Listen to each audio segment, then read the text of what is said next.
Hello students, welcome back to my class. Today we are going to study Lord Alfred Tennyson's poem The Defense of Lucknow. The Defense of Lucknow is one of the war poems of Tennyson, and the background of this poem is the famous First War of Independence of India that took place in 1857, which we know in the better name of the Sepoy Mutiny. So, this poem, like other war poems of Tennyson, like the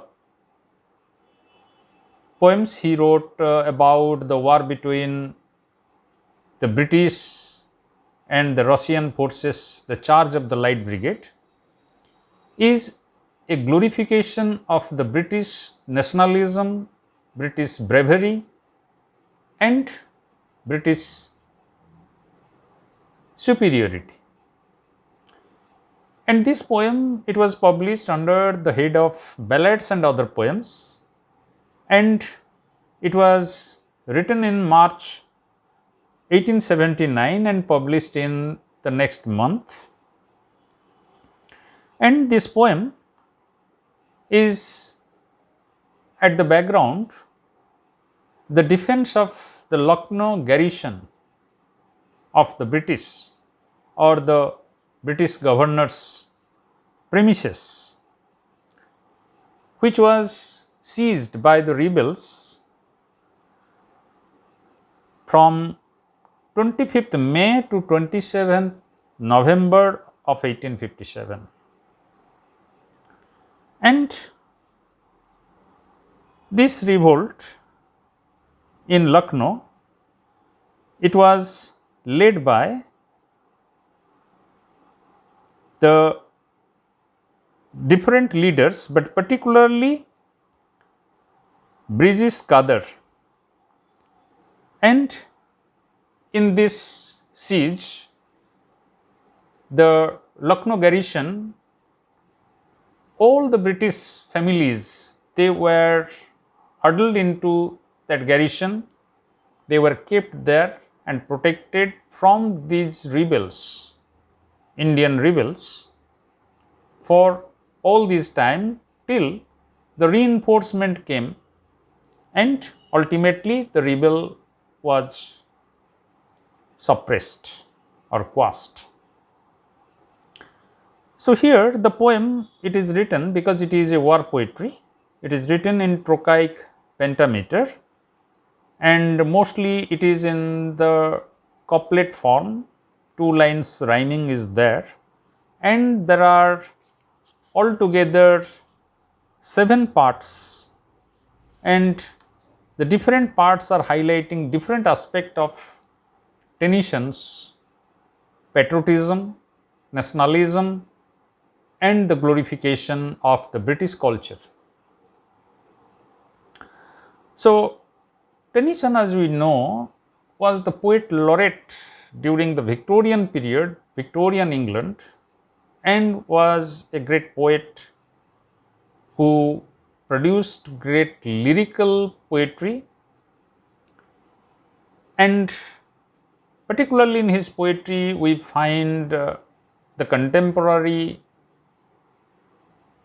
melancholy that came from the conflict between science and religion, as well as other binaries that affected the contemporary English society. But here in this poem, as we find in the popular poem Charge of the Light Brigade, here the poem is quite passionate and it is having a well charged rhythm. So, the poem begins with, "Banner of England, not for a season, O banner of Britain, hast thou floated in conquering battle or flapped to the battle cry." So, from the very beginning we find there is a craving for the glorification of English nationalism, and the poet is bringing out the nationalism and bravery of the British, and in the most glorified manner, he is trying to keep the banner of Britain high. Flying at top of the roofs in the ghastly seas of Lucknow, shot through the staff or the halyard, but ever we raise thee anew, and even upon the topmost roof our banner of England blew. So he is praising that English banner has never fallen down on the ground, whether it is supported by the staff or the halyard, a rope, but it is always flying high, and it will remain flying high for all the time. So the poet is exhibiting his intense nationalistic fervor, his patriotism, by putting the English banner as a symbol of the English pride. In part 2, he is presenting the condition of the English families, particularly the children and women who were huddled into the garrison and were protected by the British soldiers as well as few loyal Indian soldiers. And he is trying to create a compassionate, sentimental atmosphere for the suffering of the British families. Here, he is trying to present through the repeated word of death the glorification of the British sacrifices, and sentimentalizing the suffering of the British families, women and children, as well as he is also creating a binary, a division between us and they, the British and the Indians, the colonizers and the colonized. And the Indians are portrayed as racially and morally inferior, and the British, they were glossed with glory. So let us have a look at it. Frail were the works that defended the hold that we held with our lives. He is criticizing those people who supported or who wanted to justify this rebellion on the part of the native Indians. Women and children among us, God help them, our children and wives. So, he was a poet of sentimentalism, and here he is creating that sentiment by putting forward the sufferings of the British wives and children. Hold it, we might, and for 15 days or for 20 at most, never surrender, I charge you. But he is bringing out the British heroism by repeating the words of a dead commander, the dead military commander who died there within them, Lawrence. He is repeating his last words. Every man die at his post, and there hail on our houses and halls, death from their rifle bullets and death from their cannon balls, death in our innermost chamber and death at our slight barricade, death while we stood with the musket and death while we stooped to the spade, death to the dying and wounds to the wounded, for often there fell. The word death is used 11 times, not only to bring alliterative pleasure, but also to intensify the suffering of the British and to create the sentiment in favor of the British. Death at the glimpse of a finger from over the breadth of a street, Death from the heights of the mosque and the palace, and the death in the ground. Mine, yes, a mine, countermine, down, down, and creep through the hole. And he is describing that how this garrison was besieged by the rebels from all the sides, and how they were also entering into this garrison through the betrayers, the traitors. Quite, wait till the point of the pickaxe be through. Click with the pick, coming nearer and nearer again there before. Now let it speak and you fire, and the dark pioneer is no more. Here the dark pioneer, he is using the word dark for the Indian rebels. And pioneer means the leader. And even upon the topmost roof of our banner of England blew.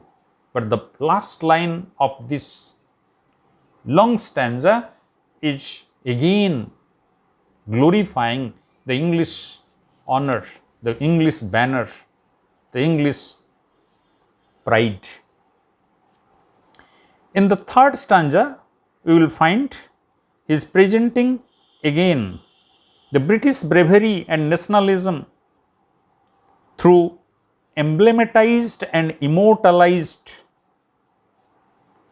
presentation. He has immortalized and emblematized the British bravery. Aye, but the foe sprung his mine many times, and it chanced on a day, soon as the blast of that underground thunderclap echoed away, dark through the smoke and the sulphur like so many fiends in their hail, cannon shot, musket shot, volley on volley and yell upon yell. So he is describing about the war, how there was the exchange of the bullet and the cannonballs between the British and the rebels. But at the same time, he is describing the rebel as the fiends, taking the word probably from Milton's Paradise Lost, the fiends, the supporters of Satan. So in this way, the poem is clearly making a divide between the British defenders of the Lucknow garrison, the Lucknow fort, and or the residency, and the rebels who surrounded it, who were the natives and who were fighting for their own liberty, their independence. What have they done? Where is it? Out yonder, guard the Redden, storm at the water gate, storm the valley gate, storm and it ran, surging and swaying all round us as ocean on every side, plunges and heaps at a bank that is daily devoured by the tide, so many thousands that if they be bold enough, who shall escape? And he's narrating that how there are thousands of rebels coming like waves of the sea every day. They are coming to attack the British, who are very limited in numbers and who have been captured inside the governor's residency, the garrison. Kill or be killed, live or die, they shall know we are soldiers and men. Ready take aim at their leaders, their masses are gapped with our grip. But he is encouraging the poem, through the poem, the poet is encouraging the soldiers that kill or be killed, live or die, they shall know we are soldiers and men. You let them know that we are soldiers, we are not cowards, we are men, we are not weak. Backward they reel like the wave flinging forward again, flying and foiled at the last by the handful they couldn't subdue, and even upon topmost roof our banner of England blew. But they are being repulsed successively by the few British militia, military men inside the campus. But again they are coming back like waves. But in spite of such fierce battle and the disadvantage on the part of the British, the British flag is still flying high on the top of the roof. In the fourth stanza, he is continuing by repeating the racial superiority that legitimizes the British cultural, mental and moral dominance. He is trying to justify how the British have become the ruler of the whole world, because they have the superiority in all these aspects, the mental, moral and cultural aspects. So, he is using here in a repeated manner the congratulatory expressions for the British defenders of Lucknow garrison, and also celebrating their fearless bravery. Handful of men as we were English in heart and in limb. So he is glorifying that we are a handful, but we are English both in our body and our heart. Strong with the strength of the race to command. He is bringing the racial superiority. Strong with the strength of the race to command, to obey, to endure. Each of us fought as if hope for a garrison hung but on him. Still, could we watch at all points? We were every day fewer and fewer. There was a whisper among us, but only a whisper that passed, children and wives. If the tigers leap into the fold unawares, every man die at his post, and for the foe may outlive us at last. So he is repeating the words of the slain commander, that every man must die at his post. And again he is repeating the words children and wives. And if the rebels will jump like the tigers, because he is here presenting the Indians as uncivilized. They are like the tigers jumping on the wives, raping them. Better to fall by the hands that they love than to fall into theirs. So he is using this particular line, better to fall by the hands that they love. So the women, they should be killed by their husband or lovers, then they should fall into the Indians, the rebel, because they are uncivilized, they are rapists, they will rape, they will torture the woman, they don't know the civilization. Roar upon the roar in a moment, to mines by the enemy sprung, clove into perilous chasms our walls and our poor palisades. Twice do we haul them to earth from the ladders to which they had clung. Twice from the ditch they were shelter we drive them with hand grenades. And he is describing elaborately that how the British soldiers are fighting and how they are able to keep the innumerable attackers at bay by throwing them from the ladders by which they are trying to climb to the wall of the garrison, or they are killing them by the cannon shots. And ever upon the topmost roof our banner of England blew. So in spite of all hurdles, in spite of all unequal fight, in spite of all fear, the British are able to keep their flag flying high on the mast at the top of the roof. In the section 5th or stanza 5, we find that continuation. Then on another wild morning, another wild earthquake outtore. Clean from our lines of defense, 10 or 12 good paces or more, riflemen high on the roof, hidden there from the light of the sun. One has leapt up on the breach, crying out, follow me, make him, he falls, then another and him too, and down goes he.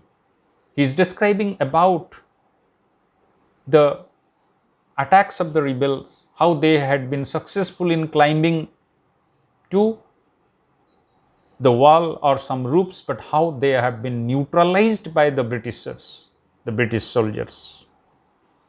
How the British soldiers have foiled successfully all the tricks of these rebels. In spite of being very few in numbers, how these British, through their bravery, through their superior moral courage, they have been keeping this innumerable number of rebels at bay for such a long time. Had they been bold enough, then who can tell, but the traitors had on boardings and rafters and doors and embrasure, I make way for the gun. And he is calling these Indian rebels as traitors. And those Indians, few who supported the British and helped the British in this juncture, they have been called as the faithful. Praise to our Indian brothers, and let the dark face have his due. Thanks to the kindly dark faces who fought with us, faithful and few. So he is calling the Indians as dark faces, and the dark face must have his due. He should be punished for his rebel. He should be punished for being insubordinate. And he is telling, thanks to the kindly dark faces, those Indian traitors who helped the British army to fought with us, faithful and few. They are few but faithful. Fought with the bravest among us and drove them and smote them and slew. And he is again making a difference. The Indian soldiers supporting the British and the British soldiers. The British soldiers are being praised by Tennyson as the bravest. But the Indian soldiers who are fighting shoulder to shoulder with them against the rebels, their own brothers, they have been called as faithful. That ever upon the topmost roof our banner in India blew. And he is telling at the end of this stanza that still, in spite of all this chaos, all this violence, all this mismatch between the Indian rebel and the English in their numbers, topmost roof, the banner of England is still flying. In stanza 6, we will find here he is presenting the final immortalization of British bravery. In spite of, and he is also describing about not only the Indian rebels who are causing all this chaos and scare to the British life, but also how the British are suffering the diseases of this tropical climate as well as the climate itself. But to be soldier all day and be sentinel all through the night, ever the mine and assault our sallies there lying alarm, bugles and drums in the darkness and shouting and sounding to the arms, ever the labor of 50 that had to be done by 5, ever the marvel among us that one should be left alive, ever the day with its traitorous death from the loopholes around, ever the night with its coffinless corpses to be laid in the ground. Here he is using ever, ever, ever. He has used the word ever 5 times to create a sense of immortalization, to create a sense of great halo around the British bravery. He wants to encourage, he wants to ignite the British might by telling, even though there will be a single soldier at the end, he should fight. And even though there won't be any coffin for the dead body, but still we will fight. Thoughts of the breezes of May blowing over an England field, cholera, scurvy and fever, the wound that would not be healed. And he is again making a comparison, a divide between the Indian climate and the English climate.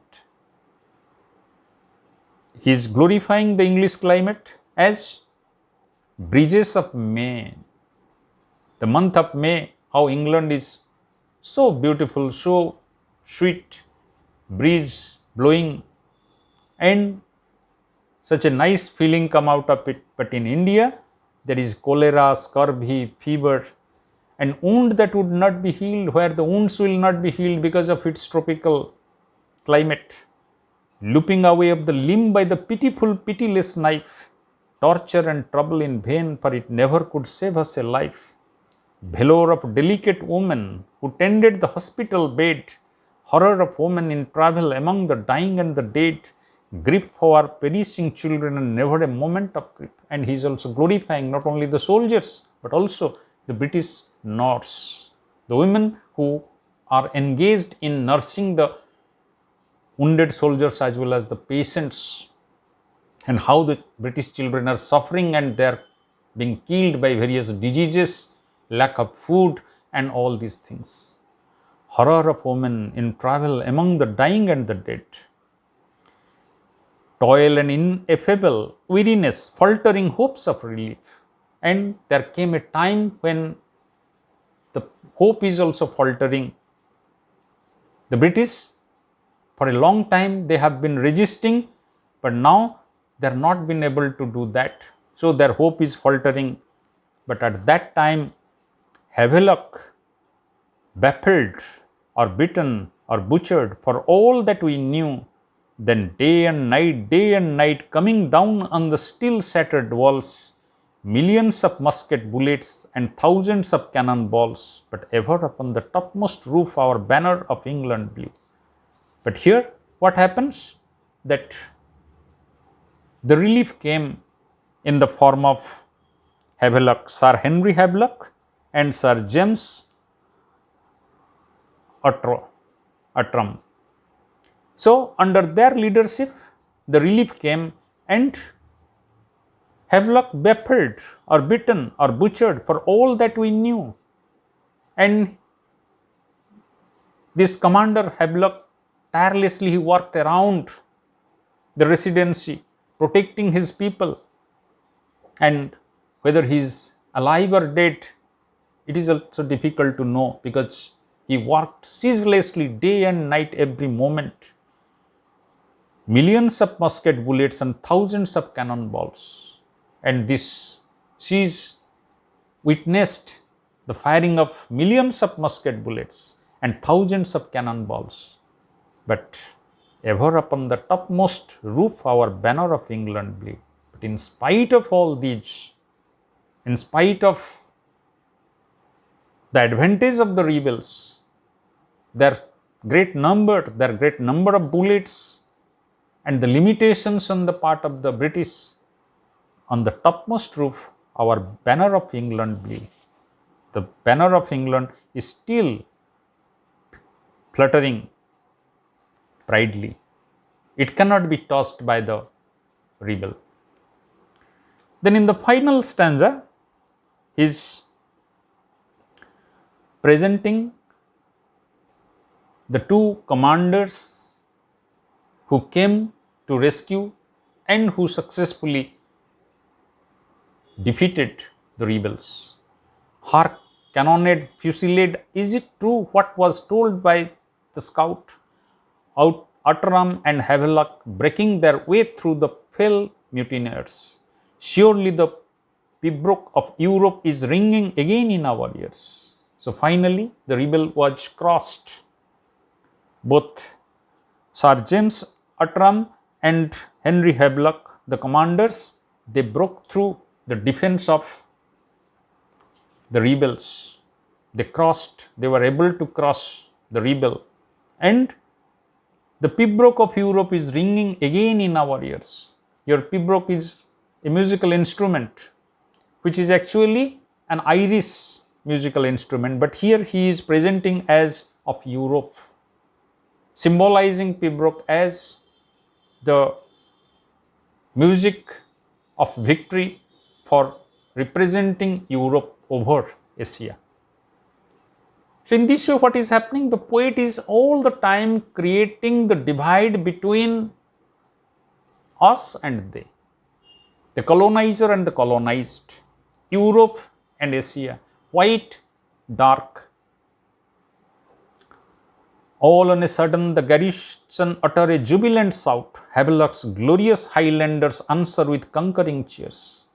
And the rebels were defeated and there was a great cheer, blessing the wholesome white faces of Havelock's good fusiliers, kissing the war-hardened hand of Highlander wet with their tears. Dance to the Pbrock, saved, we are saved. Is it you, is it you? Saved by the valor of Havelock, saved by the blessing of heaven. Hold it for 15 days, we have held it for 87. So, for long 87 days, the British were successful in defending themselves within the garrison. And ever aloft on the palace roof, the old banner of England blew. And in the final line, again he is repeating that ever aloft on the palace roof, old banner of England blew. The English banner was still flying high on the top of the roof. So, in this manner, this is an intensely nationalistic poem by Tennyson, through which he is celebrating the British bravery, the British patriotism, the British superiority over the Indians. But this poem is not mostly presented in the collections of Tennyson's poetry, because this poem is somewhere highlighting the colonial attitude, the imperialistic attitude of the British. It is not the defense of Lucknow, but somewhere Tennyson is defending colonialism, he is defending the racialism, he is defending the imperialism. So, from this poem, question can be asked that how Tennyson is presenting the superiority of a British nationalism, or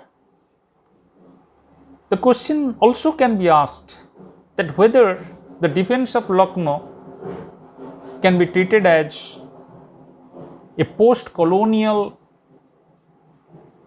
study, whether we can analyze this poem as a post-colonial poem to find how it is trying to present the the colonized as inferior, and he is trying to justify the white man's burden concept of European imperialism. He is trying to prove that imperialism was a necessity for the savages out there. The poem can also be studied as the poem of conflict between the center and the periphery. Thank you.